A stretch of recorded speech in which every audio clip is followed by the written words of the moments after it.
कि व्यंजन का जो वर्गीकरण है उच्चारण स्थान के आधार पर व्यंजन के प्रकार कहते हैं। तो प्रमुख रूप से उच्चारण स्थान है वो तो हैं 7 और कुल की बात करें तो कुल हैं 10। उच्चारण स्थान के आधार पर बात करें तो पहला जो अपना वर्गीकरण है वो है कंठे। पहला वर्गीकरण क्या है? कंठे।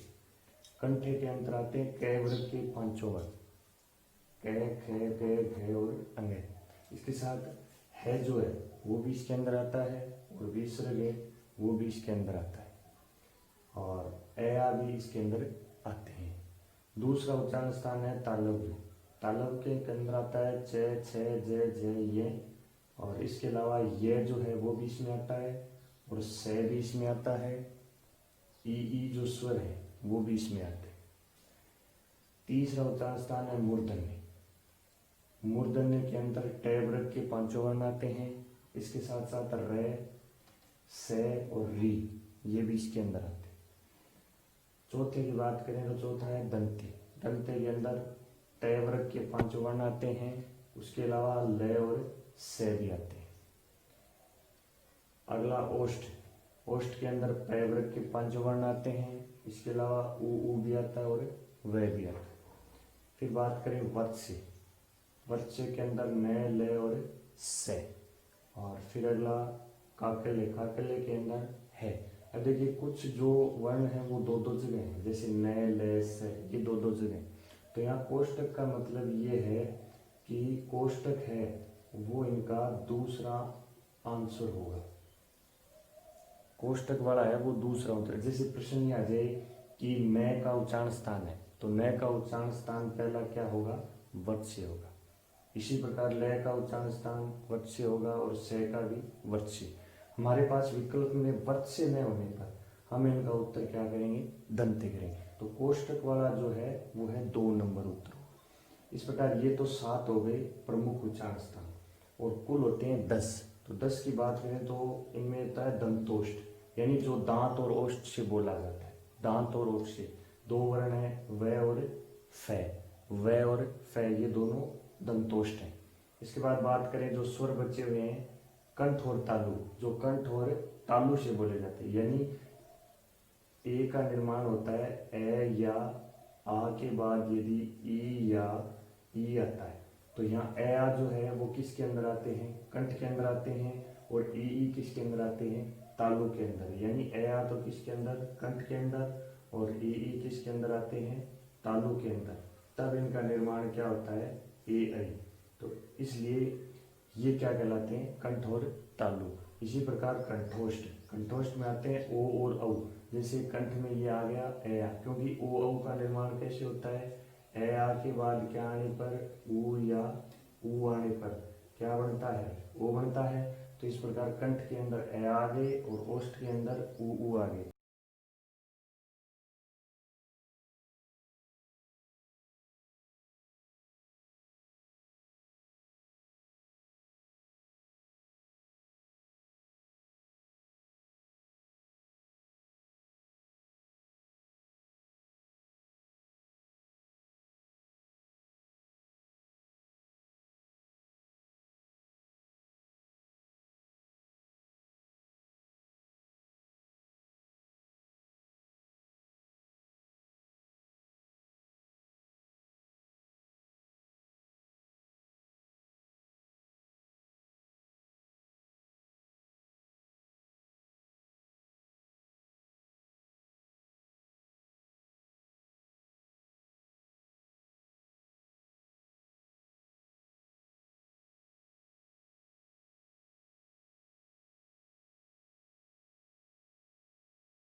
अगला जो प्रकार है वो है उच्चारण या प्रयत्न के आधार पर।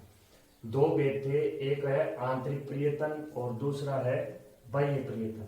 आंतरिक प्रयत्न में हमने जो ये पाठ पढ़े हैं 1, 2, 3, 4 और 5, 5 में आंतरिक प्रयत्न 5 प्रकार के हो गए, जिनमें पहला है स्पर्श व्यंजन। जो पहले भी पढ़े थे, स्पर्श व्यंजन है कैसे मैं तक यानी 25 कुल स्पर्श व्यंजन। लेकिन शुद्ध स्पर्श की बात करें तो शुद्ध स्पर्श व्यंजन होते हैं 16। तो इनमें से 9 निकालेंगे तो 9 में पहले ये प्रत्येक वर्ग के पंचम वर्ण 5 निकलेंगे और फिर 4 ये निकलेंगे। तो 25 में से 9 निकालेंगे, 16 बचेंगे। उसके बाद ये है स्पर्श संघर्ष, यानी जिनका उच्चारण करते समय जीवा है वो स्पर्श करने के साथ साथ संघर्ष भी करती है, वे स्पर्श संघर्षी होते हैं, जिनमें च, छ, ज, झ ये च वाला वर्ग आता है। उसके बाद संघर्षी या उष्म व्यंजन, जो कल बता दिया आपको, पिछले वाले टॉपिक में बताया था, उष्मा गर्म उष्मा बाहर निकलती हो, जिनके उच्चारण वो है स है। फिर है अंतस्थ, अंतस्थ है वो 3 प्रकार के हैं, ये और वह, जिनको ईशत भी बोलते हैं और अर्ध स्वर भी इनको बोलते हैं, क्योंकि इनका उच्चारण है वो आधे स्वर की तरह होता है। उसके बाद र है लुंठित। लुंठित का मतलब ये हो गया कि जैसे र का हम उच्चारण करेंगे तो अपनी जो जीवा है वो लुढ़कती हुई प्रतीत होगी, तो इसलिए ये र लुंठित हो गया। और ल है वो पार्श्विक व्यंजन है। पार्श्विक कैसे है कि जब इसका उच्चारण करेंगे तो जीभ के जो बगल है दोनों तरफ से वायु निकलेगी, इसलिए पार्श्व से निकलती है, तो ये लय पार्श्विक। उसके बाद नासिक के व्यंजन है, इनका उच्चारण नाक से होता है, इसलिए ये क्या है नासिक के व्यंजन है। फिर दूसरे पार्ट की बात करें कि बाह्य प्रयत्न। बाह्य प्रयत्न भी 2 प्रकार का होता है, पहला है प्राणत्व के आधार पर और दूसरा है घोषत्व के आधार पर। तो प्राणत्व के आधार पर 2 प्रकार हो गए, अलग प्राण और महाप्राण। अलग प्राण में प्रत्येक वर्ग का पहला, तीसरा और 5वां आता है। यहाँ पहले, तीसरे, 5वें से मतलब है जैसे हम ये लिखते हैं क, ख, ग, घ और अंग। तो ये पहला, तीसरा, 5वें का मतलब ये हो गया कि पहला वर्ण क है, तीसरा ग है और 5वां अंग है। तो ये पहला, ये तीसरा और ये 5वां, ये तीनों क्या है अलग प्राण है। बाकी जो बचे हैं दूसरा और चौथा, ये दोनों क्या है महाप्राण है। अलग प्राण में पहले, तीसरे, 5वें के साथ साथ है वो य, ल और सभी स्वर आते हैं। तो इस प्रकार इनकी कुल संख्या होती है 30। और महाप्राण के अंदर दूसरा और चौथा इसके साथ स है आते हैं, जिनकी कुल संख्या होती है 14। और अलग प्राण और महाप्राण कैसे होते हैं कि जैसे पहला वर्ण है इसका महाप्राण होगा दूसरा, और तीसरा जो है इसका महाप्राण क्या होगा चौथा, और 5वें का महाप्राण हमेशा क्या होता है होता है। यानी क के महाप्राण की बात करें तो ख होगा, और ग के महाप्राण की बात करें तो घ होगा, और अंग के महाप्राण की बात करें तो है होगा। यानी 5वें का महाप्राण है वो हमेशा क्या होता है होता है। उसके बाद घोषत्व के आधार पर यानी नाद, गूंज या कंपन के आधार की बात करें तो ये 2 प्रकार के होते हैं, ए घोष और स घोष। ए घोष के अंदर प्रत्येक वर्ग का पहला और दूसरा आता है, यानी पहला और दूसरा ये अलग प्राण के साथ साथ क है वो अलग प्राण के साथ साथ क्या है ए घोष भी है। इसके अलावा स ये तीनों आते हैं। तो इस प्रकार ए घोष की संख्या 13 हो गई। स घोष के अंदर तीसरा, चौथा, 5वां, यानी तीसरा, चौथा, 5वां ये स घोष में आता है। इसके अलावा ये प्रत्येक स्वर और है ये 31 वर्ण होते हैं। इस प्रकार इनका जो वर्गीकरण हो गया व्यंजन का, तो ये इस प्रकार से प्रयत्न के आधार पर ये वर्गीकरण होता है। तो आज का जो ये वर्ण का जो चैप्टर है वो समाप्त हो रहा है। तो इसके अभ्यास के लिए मैं कुछ प्रश्न डाल रहा हूँ, आप इनको नोट कर सकते हैं। हमारा आज का पहला प्रश्न है कि स्पर्श व्यंजन नहीं है। पहला प्रश्न क्या है, स्पर्श व्यंजन नहीं है। तो स्पर्श व्यंजन में आपको इनमें से बताना है। ऑप्शन आपके पास है के, दूसरा ऑप्शन आपके पास है ये, तीसरा ऑप्शन आपके पास है पे, और चौथा ऑप्शन आपके पास है ये वाला टे। स्पर्श व्यंजन नहीं है। दूसरा बात करें, यही प्रश्न है स्पर्श व्यंजन है, निम्न में से स्पर्श व्यंजन है।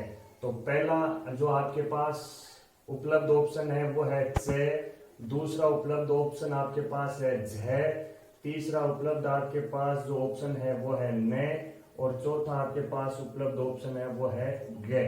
तो इस प्रकार से ये दूसरा प्रश्न। तीसरा प्रश्न ये हो गया कि अलग प्राण व्यंजनों की संख्या कितनी है। अलग प्राण वर्णों की संख्या कितनी होती है, टोटल ये प्रश्न। तो आज का ये